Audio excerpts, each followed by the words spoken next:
In today's video, I'm going to teach you how to find the MailerLite API key. This simple process is crucial if you're looking to integrate MailerLite with other applications or automate your email marketing processes. So without further ado, let's dive right in. First off, you'll want to open your preferred web browser and head over to the MailerLite dashboard.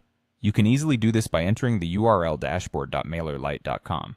Remember to log in with your MailerLite account credentials if you're not already signed in. Once you're in, you'll be greeted with the default dashboard interface, which serves as your starting point for managing all your email marketing campaigns.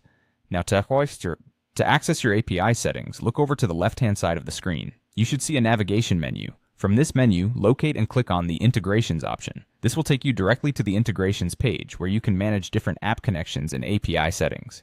Continuing from here, the next step is to find the specific section where API details are handled. You'll see a button labeled Use. Clicking on this will guide you to the next part of the process.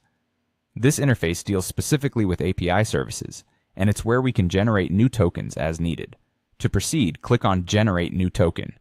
Doing so will prompt you to enter some necessary details. You'll be asked to type in a name.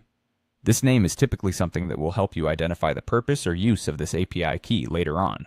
Choose a name that makes sense based on what you will use the key for. For instance, the name of the application or service you are integrating with MailerLite. After entering your name, the next crucial step is to agree to the terms and conditions. You'll likely see a checkbox for this. It's important that you read through and understand these terms before agreeing. Once you're comfortable, tick the checkbox to accept them. Having done this, you're now ready to create the token.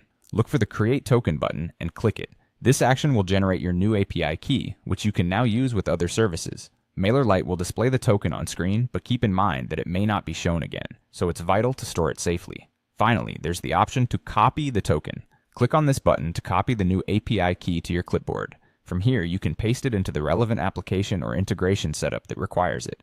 Remember to keep this key secure, as it allows access to your MailerLite account functionalities. And there you have it. You're all set with your MailerLite API key. This key opens up many possibilities for integrating and automating your email marketing efforts. Thank you for watching, and I hope you found this guide clear